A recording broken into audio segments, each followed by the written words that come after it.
Oui, c'est bon. Yeah.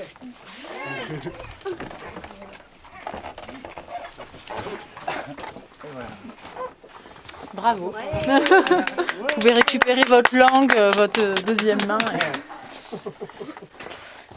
Et l'intérêt des jeux coopératifs, c'est déjà de les vivre et après d'essayer de comprendre un peu ce qui s'est passé. Donc, c'est ce qu'on va faire ensemble. Première question que je vais vous poser, c'est alors comment est-ce que vous avez vécu ce processus? Ça, c'est des jeux aussi qui sont bien pour apprendre un petit peu à se connaître, voir comment est-ce que je fonctionne à l'intérieur d'un groupe. J'en reviens aux émotions. En permaculture, on parle beaucoup d'observation et on a dit la zone 0-0 soi-même, voilà, c'est aussi l'observation de soi. C'est important d'être conscient de comment on se sent lorsqu'on vit un processus, que ce soit un processus tout seul ou un processus de groupe. Les émotions, dans un jeu comme ça ne pas forcément être des émotions très très fortes, mais elles sont là. Donc il y en a qu'on dit, voilà, il peut y avoir de l'amusement, de la joie, de l'enthousiasme, il peut aussi y avoir de l'agacement, du découragement, il peut y avoir plein de trucs. Et c'est important d'être conscient de ça, de voilà, comment est-ce que je vis le processus dans la coopération. L'idée en fait de cette activité, c'est comprendre que la coopération c'est quelque chose d'extrêmement complexe, qu'il y a plein de stratégies possibles, qu'il y a plein de rôles, et aussi c'est un exercice pour amener une meilleure connaissance de soi. En fait, voilà, on vit quelque chose, on observe plus ou moins ce qu'on vit pendant qu'on le vit, ou sinon après coup, on prend un peu de la distance de se dire, voilà, qu'est-ce qui s'est passé, comment je l'ai vécu, quel rôle j'ai adopté, est-ce que c'est un rôle que j'ai tendance à adopter souvent dans la vie quotidienne et qu'il faut faire des choses avec d'autres gens. C'est ça l'intérêt. En général, il y a souvent des projets collectifs. Ces projets collectifs, dans 95% des cas, ils ne sont pas durables et ils se cassent la gueule pour des raisons qui sont liées à ces choses dont on est en train de parler là. Donc, oui. Mais voilà, en tout cas, savoir que ces sentiments-là, ces petites choses qui ont surgi, en fait, qui ne sont pas très importantes parce que c'est un jeu, bah, dans la vraie vie, elles surviennent tout le temps. Nos sentiments, ils sont omniprésents à chaque étape du design. Et c'est souvent ça, des sentiments mal identifiés, mal exprimés ou mal gérés, qui font que ça explose à un moment ou à un autre. Et même pour ceux qui n'ont pas du tout l'intention de s'installer dans un projet collectif, un couple, c'est un collectif, une famille, c'est un collectif. On est forcément en lien avec d'autres gens. Vous aurez tous des voisins, un maire. Donc voilà, comment est-ce qu'on travaille ensemble, comment est-ce qu'on fonctionne ensemble, quel rôle on adopte, comment est-ce qu'on ressent les rôles adoptés par les autres. Tout ça, c'est extrêmement important vraiment à chaque étape du design. Voilà, c'était pour ça qu'on faisait ce jeu. Et donc, c'était aussi une idée d'introduire les principes d'attitude en permaculture. Donc, il y en a dont on a déjà parlé ce matin, mais il y a en particulier ce principe-là, le principe de développer des relations de coopération et pas celles de compétition. Comprendre aussi que ça, c'est vraiment hyper compliqué. Là, ce qu'on vient de faire, en fait, un jeu coopératif, c'est hyper compliqué pour des occidentaux du XXIe siècle, parce qu'on n'a vraiment pas été éduqués comme ça. On a tous plus ou moins grandi dans des systèmes très hiérarchisés, que ce soit la plupart des familles, la plupart des écoles ou après dans le milieu professionnel. Voilà, on est habitué à ce qu'il y ait un ordre, une hiérarchie très claire. Et aussi, depuis tout petit, on nous a matraqué avec l'idée que la compétition, c'est le moteur de développement, de croissance. C'est ça qui nous permet de retirer le meilleur de nous-mêmes. Et c'est des choses qu'on a intégrées très profondément. Vous vous rappelez, ce matin aussi, je disais, dans la forêt, même dans notre vision de la nature, il y a un peu le darwinisme mal compris. On se dit, voilà, le moteur de l'évolution, c'est la compétition entre les espèces. Pour le soleil, c'est la compétition entre les arbres. Enfin, on a tendance à voir le monde à travers ce prisme-là. On pourrait même dire que c'est un paradigme. Gros mot dont on parle beaucoup en permaculture. Tout le monde voit ce que ça veut dire, un paradigme? Paradoxe, c'est un peu pareil, non? Non. Ouais. en fait, le paradigme, c'est un peu les lunettes à travers lesquelles on perçoit la réalité et du coup après aussi avec lesquelles on agit. Et la compétition, c'est un paradigme très important de la société d'aujourd'hui. Donc voilà, prendre conscience de ça pour après réussir à faire autre chose. Ou pareil dans le jardin, vous voyez ce truc quand vous voyez des adventices, les mauvaises herbes, ou quand vous voyez les ravageurs, là, les ennemis, voilà, qu'est-ce qui se passe? Comment est-ce qu'on vit en fait leur présence? Est-ce qu'on les voit comme des ennemis à exterminer? Ou est-ce qu'on essaye de comprendre ce qu'ils veulent nous dire, pourquoi ils sont là, quel rôle ils jouent dans le système? Voilà, c'est quelque chose d'assez profond et encore une fois d'assez émotionnel, quoi.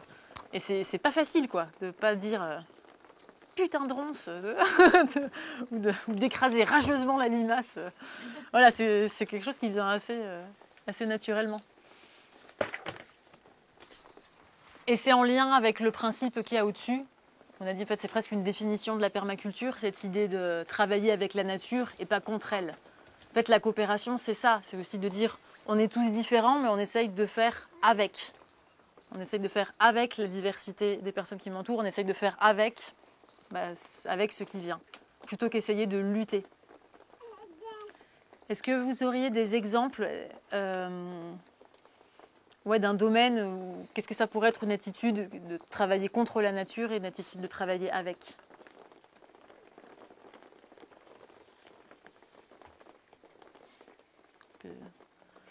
Il y a quelque chose qui vous pend au nez là, c'est le hop hop hop. Alors ouais, désolé, t'es pas obligé de le faire. Si jamais vous sentez que vous vous endormez ou que vraiment là il y a un moment où voilà, ça devient dur de se concentrer, vous pouvez dire hop hop hop, tout le monde se lève et change de place. Ça prend 3 secondes, mais c'est très efficace. En général, après, il y a un niveau d'attention un peu supérieur. Voilà, donc je peux le dire moi si je vous vois piquer du nez, mais si vous-même vous sentez un moment vraiment que c'est dur ou vous voyez votre voisin qui part. Alors on est au moment de la journée le plus difficile. Faut justement travailler avec la nature, c'est prendre ça en compte aussi. On est tous en pleine digestion. Et puis en face de vous, vous avez une fille qui parle beaucoup. Donc hop hop hop.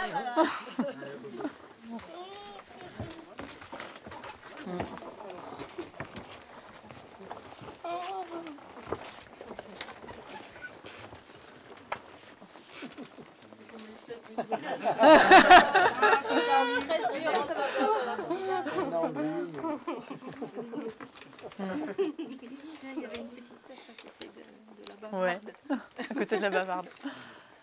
Alors, travailler avec la nature et non pas contre elle. Est-ce que ça vous parle? Est-ce que ça vous évoque quelque chose?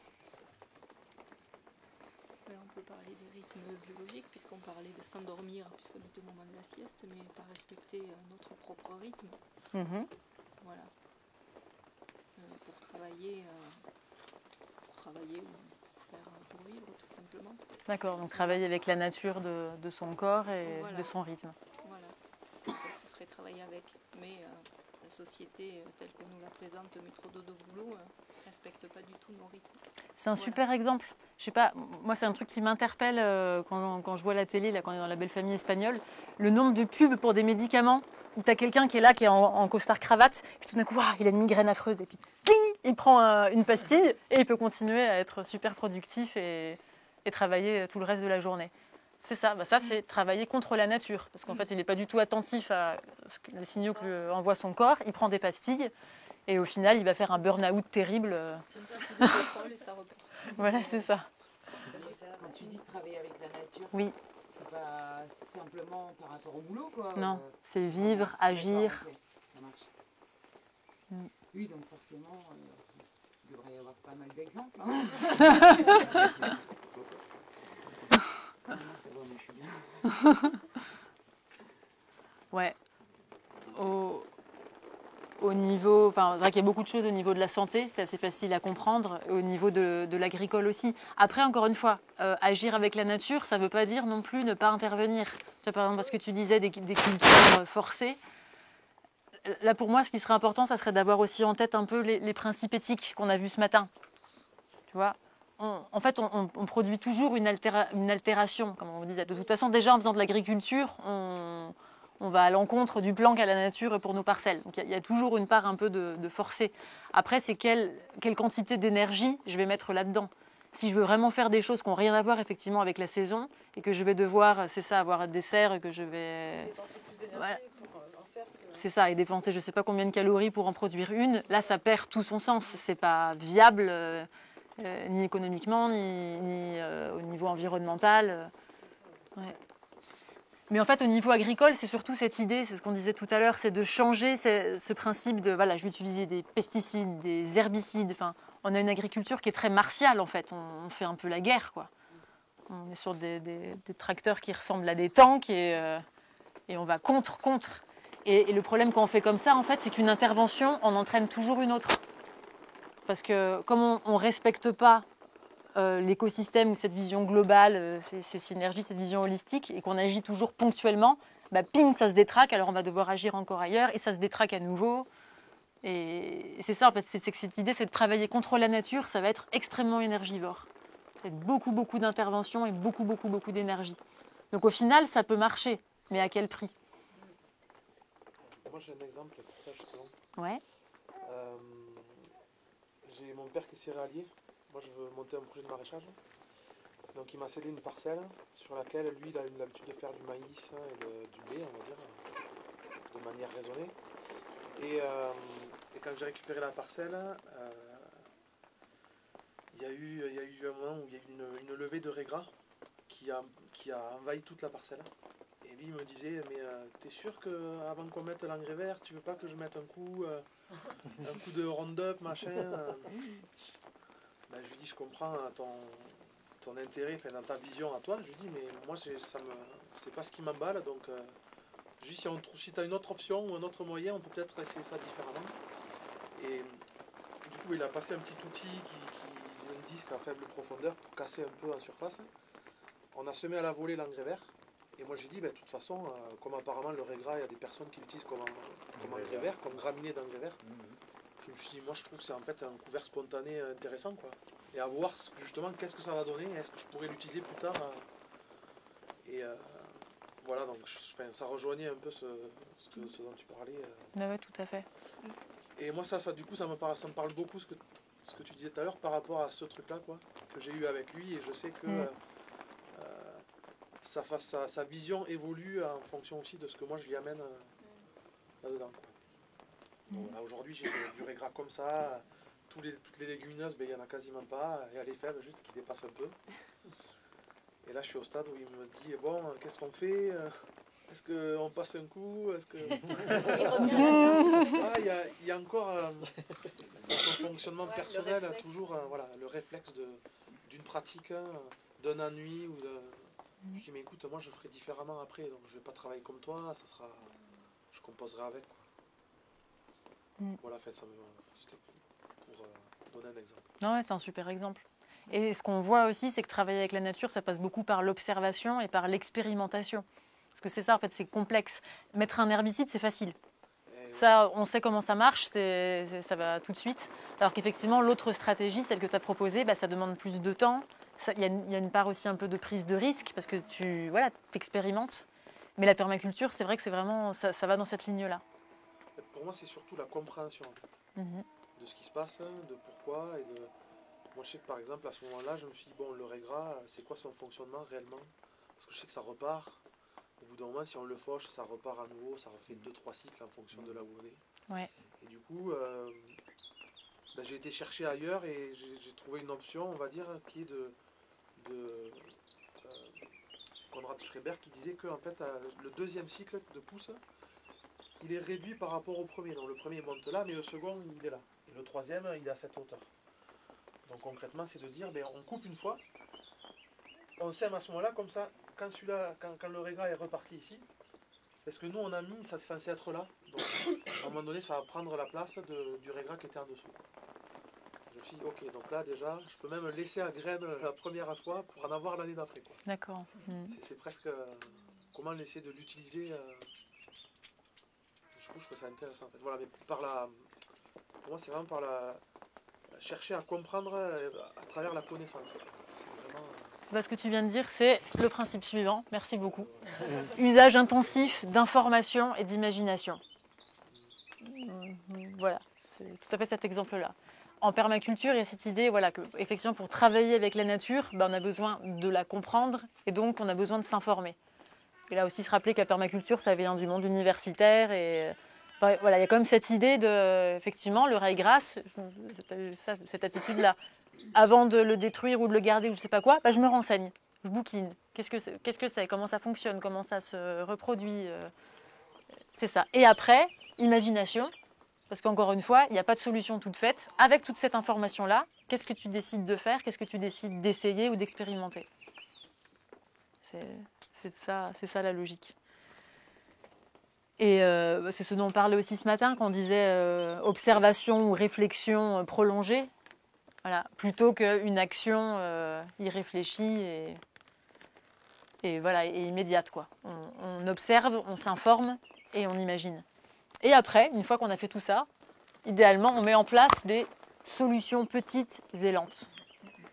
Voilà, ça, c'est un des principes aussi les plus importants en permaculture. On commence petit, justement parce que quand on commence petit, ça va être beaucoup plus facile d'observer, d'essayer. La prise de risque, elle est plus faible. Et puis après, si ça ne marche pas, on ajuste. Si ça marche, on fait un petit peu plus grand.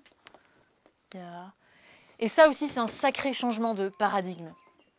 Parce que les gens qui sont en démarche d'installation, je ne sais pas si vous vous êtes confrontés à votre entourage. Quand je dis entourage, je pense aussi aux chambres d'agriculture et tout ça, qui vous dit tout de suite, quitte à faire un truc, il faut le faire bien. Et pour le faire bien, il faut le faire grand. Il faut y mettre tout de suite le paquet. C'est ça, voilà. Et avec la DJA et compagnie, et puis tout en fait nous pousse à faire grand. Et après, si on se casse la gueule en grand aussi. Voilà, c'est mieux, peut-être. Mais au moins on a essayé, on l'a fait, quoi. Tu vois. Donc voilà, les solutions petites et lentes, c'est pas toujours évident à mettre en place vis-à-vis de la pression de l'entourage. Mais ça aussi, voilà, en être conscient et voir. Ou aussi, dès qu'on veut faire un changement, ça pour s'il y a des gens qui sont déjà installés ou qui ont déjà une manière de faire, changez pas tout de suite. Voilà. Combien de gens on a connus qui faisaient du maraîchage ou du jardin depuis longtemps, puis ils entendent parler de la permaculture et tout d'un coup, ils paillent tout, ils dévident des grosses bottes de foin sur ça d'épaisseur, puis un an plus tard, ils reviennent et te disent « Le paillage, j'ai essayé. » Ça marche pas. Ça n'a pas du tout marché et je reviens au truc d'avant. Et là, voilà. Et en plus, ils ont foutu en l'air une saison de culture. Alors déjà, bien se renseigner, parce qu'en permaculture, on ne dit pas il faut pailler avec ça de foin partout. Il y a un principe qu'on a vu ce matin, c'est la couverture du sol. Voilà, le sol, dans la nature, il est couvert. Les seuls sols qui ne sont pas couverts dans la nature, ils sont où? Voilà, les déserts ou quoi d'autre?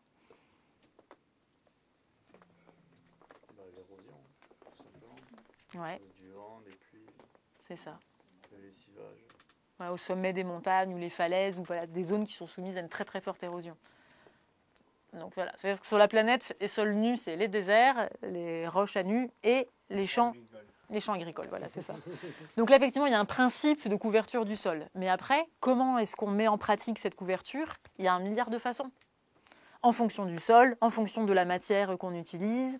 Donc, on s'informe beaucoup, on imagine, et après, on expérimente différentes choses et à petite échelle. On ne change pas tout d'un coup. Sinon, là, il y a vraiment peu de chances que ça soit vraiment durable, que ça marche, quoi. Donc voilà, on va utiliser différents types de paillage, on va regarder, pour pas que ça asphyxie le sol, on va s'informer. La démarche, c'est ça, quoi. Et le 5e principe d'attitude, qui est... D'ailleurs, ça m'a étonné que personne ne le dise ce matin quand on définissait la permaculture, parce que souvent, c'est le truc que les gens préfèrent. C'est le principe du flemmard. On peut même définir la permaculture comme ça, hein, c'est la science du flemmard. Donc, c'est le principe d'effort minimum pour un rendement maximum. Donc, il ne faut pas oublier ça non plus. Hein. Voilà. Donc, comme le disait Joanne ce matin, on essaye toujours de tout concevoir dans l'idée après que la maintenance soit la plus légère possible. C'est aussi l'idée de travailler avec la nature. Qu'on ne sera pas obligé toujours d'intervenir et d'injecter de plus en plus d'énergie pour que notre système tourne. Mais attention, cet effort minimum, c'est au niveau de la maintenance. C'est pas forcément au niveau de la mise en place. J'allais dire, oui, au niveau de la mise en place, il y a un sacré boulot par contre. C'est très méticuleux.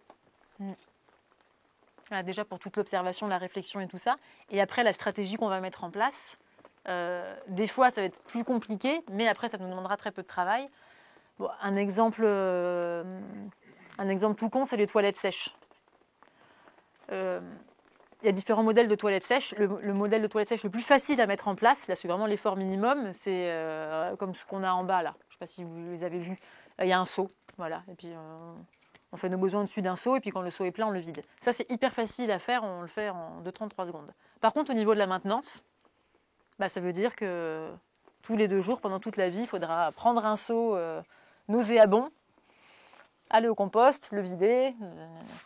Alors que des toilettes comme celle qu'il y a au-dessus, ça c'est plus compliqué à concevoir, des plateformes où ça composte sur place. Il faut faire une plateforme, il faut bien réfléchir à où on va le mettre, comment on va le vider, c'est plus de boulot à construire. Mais après, une fois que c'est construit, maintenance, c'est 1 fois par an, vider le tas, le retourner et attendre de l'étendre.